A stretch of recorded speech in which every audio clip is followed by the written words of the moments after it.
Hi and welcome to a new episode of Product Release Notes, where we present the latest updates and improvements in Omega 365. That's right, and in today's episode we will be presenting fresh updates. We have a new persons lookup, we have some changes to notifications, we have some updates when it comes to distribution and delivering of documents, and vacation overview.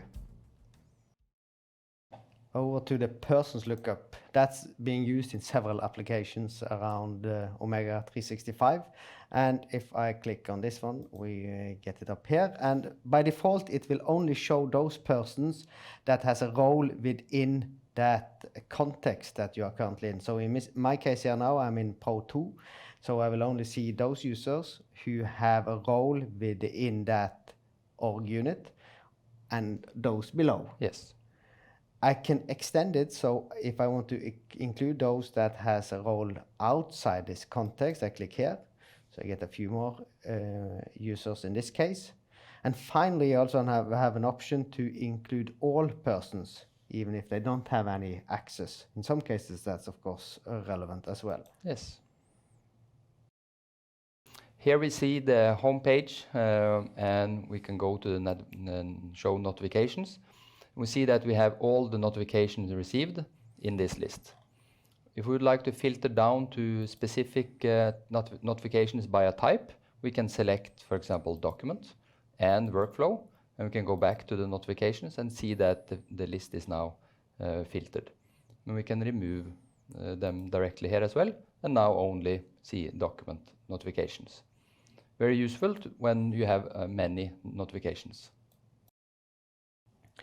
Okay, over to documents. Here we have done some changes to distribution. When you create a new revision, you can now choose if you want to copy the distribution.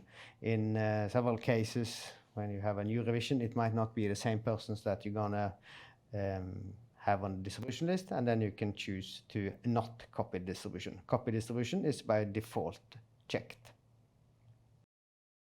Here we have a user that represents a contractor that is going to provide some documents. So if I find some documents here, I do drag and drop, it will now show this dialog where we can do some pre-processing, because in some cases you have a rendition file and you might have a CAD drawing, and this file is just a rendition of that CAD drawing, so you can select that. You might have attachments to a main document, you can click that. It all then goes into the same document. And when you're done with your pre-processing, you proceed to delivery before you then actually submit it to the client. Oh.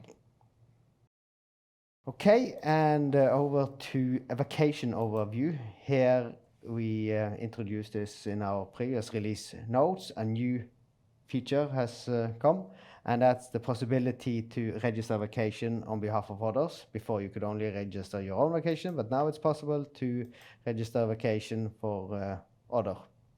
So here again you see this persons lookup, so you can include roles outside the context if you want to add persons that do not have access within this one. Anyway, you select the person and set the dates and who's the stand-in, just like when you register your own vacation. Thank you for watching, and see you next time.